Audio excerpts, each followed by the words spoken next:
3. qism.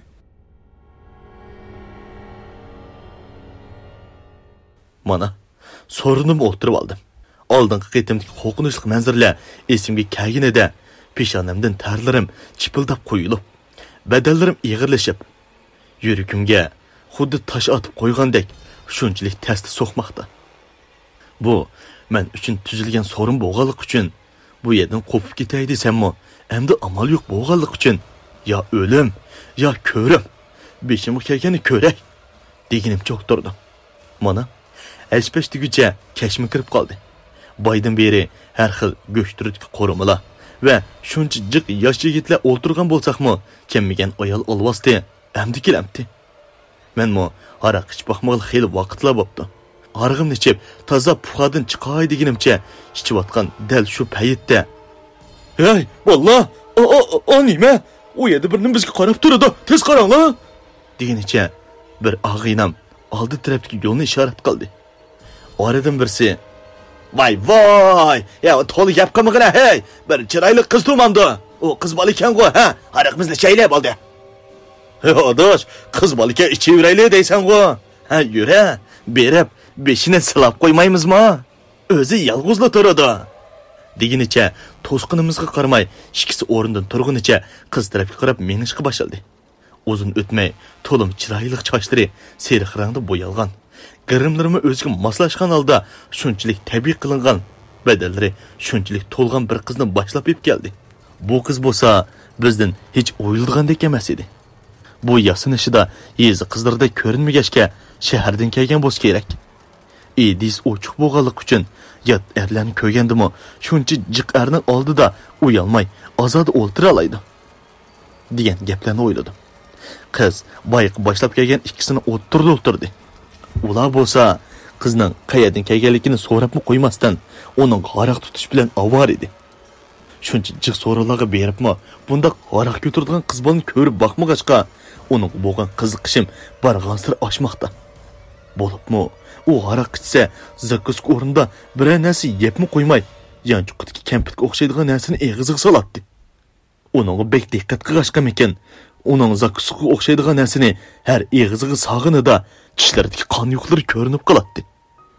İşinin toğır emasligini, ayal jinning allaqachon yenimiz kep boğalıqını sezginimde, o'rnimdan turdumda, yaqin tarafdagi Baxmich akamning uyiga qarab yugurdim. Chunki sababi ayalning badaniga nur bog'an siri qiyin holatda o'tmoqda edi.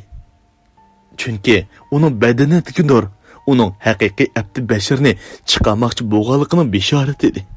Ta'limga yarasha Nevrakamning uyiga tezlik keldim. Ve Murat aka, sen bağmı? Tez işini aç ya! Deginimce işini qattiq urishqa başladım.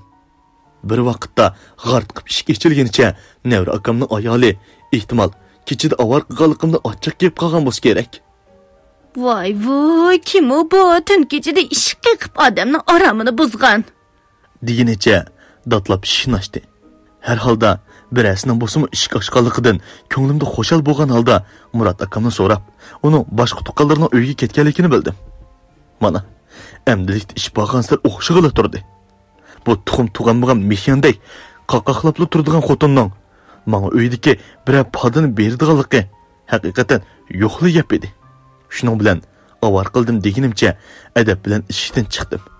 Yer osmon peqirab qo'ymoqda edi. Nima qilishim bilinmay qilayotgan dal shu paytda biz boya o'tirgan so'rin tarafdan so'rindagi balalarning vaqirashgan ovozi anglandi. Beshimga nima kun kes shuni ko'ray deganimcha ular o'tirgan so'rin tarafga qarab yugurdim.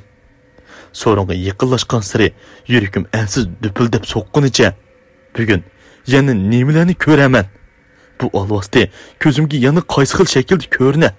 Navoda oldin qitimdagidek meni kontrol qilsa, shuning bilan ish tugaydi. Lekin afsuski ko'z oldimdagi bu manzardan qo'rqinimcha joyimda hangviqib turib qoldim. Chunki u mening eng yaqin do'stim. Yana o'xshashla mush so'rinni o'rinlashtiruvchi Anvarga changa solgan bo'lib, so'rindagi boshqa yigitlarning birasini ko'rmadim. Faqat yer yuzi qon dog'lari bilan qoplangan bo'lib, eng yaqin do'stim Anvarning uning qo'liga mushundaqli tushib, zaxmiga uchrab qilishining oldini olish uchun ular tarafga qarab yugurdim. Ayol olvasdi bu qitim uni tegiga besib, ustiga chiqib bo'yin qon tomirini tishlab o'zib o'tgan edi. Do'stimning bo'ynining tomiri o'zilgan yerdan qon etilib chiqyotdi. Shundaqla uning azobli nollari butun atrofni bir olgan edi. Alvasti o'tkir tirnoqlari bilan Anvarning badallarini tatilg'ash, bugun kiyib oppoq ko'ynikini qip-qizil qoniq bo'yib o'tgan edi. Jannatchig'imda ular taraf qarab yugurib bordim-da, ayol alvastini tatmoqchi bo'ldim. Lekin qandoqdir shunchalik qattiq bir kuch uni yerdan ajratmay turardi.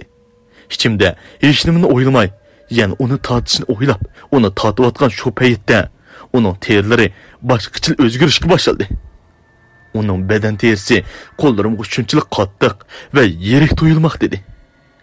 Boshdagi yiriklik va qattiqlik amdilikda o'zgarib, xuddi tikiniba guldek qo'llarimga qattiq sanjilib, jinimni qiynaydi.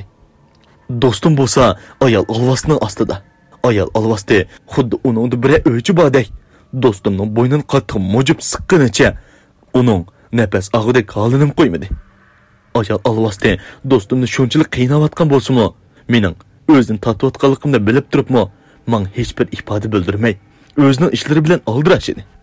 Oxiri yan tarafdagi pishiqish partisini qo'limga oldim-da, ayol alvasining bosh tarafiga birini soldim. Lekin xish partisi ayol alvasining beshiga tegmasdan, uning beshidan xuddi hech qanday to'salg'u yo'qdek uchib borganicha do'stimning beshiga tegdi. Hilmo alvasining ostida jini qiynalib aran qolgan do'stim xish partisi sababidan ko'zlari yumilishga boshlagan. Ayol alvasti bo'lsa qattiq kulgunicha o'tkir tirnoqlarini do'stimning ko'z qarchuqiga sanjidi. Do'stimning qarchuqlari uning azobli nollari bilan birgala ayol alvasining qo'liga chiqqan edi. Uning ko'zdan oqqan qonlar, ya'ni va ayol alvasining qo'llarini, shundaqla hatto mening kiyim-kechaklarimni qip-qizil qoniq bo'yib o'tgan bo'lib, ayol alvasining boyiq tikanlik badallari xuddi parga aylanib ketgandek ya tutqili bo'lmaydi. Do'stimning jini mana mushunda qiynalib chiqishga boshlagan dal shu paytda birsi mening orqamdan tortishga boshladi. Do'stimga chidamganligim uchun uning qo'lini orqam qarmayli silkiganimcha yana ayol alvasdan tutish uchun kuch chiqarmoqchi bo'ldim. Lekin orqamdagi kishimi mendanmi baslik bo'lganlik uchun uning kuchim yetmay birdilla u tarafdan so'rilib o'tmadim. U meni sal chetkirak tortib so'zlamoqchi bo'lgan bo'lsa-mu, lekin butun asyodim dal ayol jin dedi. Chunki u do'stimning jasadini parchalaganicha uning boyiq o'yib qarchug'ini eg'iziga silib, eg'izlardan cho'lgaylarni eqitganicha uning keyingi a'zolarini yeyish uchun tayyorlik qilmoq dedi. Bu notunish kishi mening diqqatimni o'ziga burolmaganligini sezdi bo'g'ay. Odash bo'ldi, u tarafga qarama. Uni qandoq yo'qotishni men bilaman. Men odil, u burun yaxshi ko'rgan yigit shu.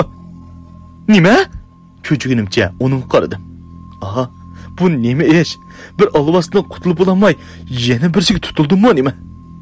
Uning yuzlarining terlari garchi bu ayol alvasdan yaxshiroq bo'lsa-mu, xuddi kislotada ko'ydirib o'tgandek shunchalik qo'rqinchli va betbashir edi.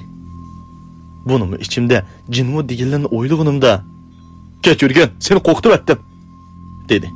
Uningga takalluf qilishni unutib, "Sen o'lmaganmi-da?" dedim. U, "Yo'q, men ular meni ko'mbatgan joyda qochib chiqdim. Lekin u men bilan o'xshash joyga ko'milganlik uchun uni topolmadim.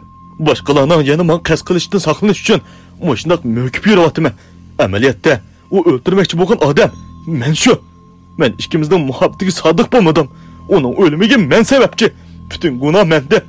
U meni hargiz bo'sh qo'yib etmaydi. Men o'lsamla bu ishlarni oxirlashadi." Degenicha ayol jin tarafga qarab mandi. Baydan beri do'stimning jasadini, ichki a'zolarini hech ich og'ritmasdan sug'urib yeyotgan ayol alvasti o'zining muhabbati odilni ko'rgandan keyin harakatlari birdilla to'xtadi va uningga tikilganicha o'rnidan turdi. Odil bo'lsa, uni qarab nimalarnidir deginicha beshini tuvan qilib yerga qaraganicha gunohin to'nigan odamdek jimjit holatda turardi. Ayol jin birdan paydo bo'lib, birdan yo'qoshga boshladi va hech qachon anglab boqmagan shunchalik bir qo'rqinchli ovozda chayqirganicha Odilning bo'ynidan tishildi. Helim shunchalik ko'p ishlarni ko'rib, amdiki bu ko'rinishga taqdim qolmadimi yoki uning ish chaqirtib kelishdan qo'rqdimmi? Orqamga qarag'animcha hech nimani ko'rmasga selib, bu joydan ketdim. Ertesidan başlap kentimiz, yani şu asli holatiga qaytgan bo'lib, barcha kishilarning chiroyidagi qo'rqinish va ansirashning o'rnini xo'shallik kulkilari qopildi. Adil va ayol jinni o'tirsida kishilar hammamizga sir bo'lib qolgan bo'lib, menmu shu kech ko'rganlarimni ichimga yutib, o'zimdan boshqalarga bir savol qo'yib, maktabimga ravon bo'ldim. Sizlar anglayotgan Ayol Alvastining o'yini nomli qo'rqinchli asar mush yerda to'liq oyoqlashdi.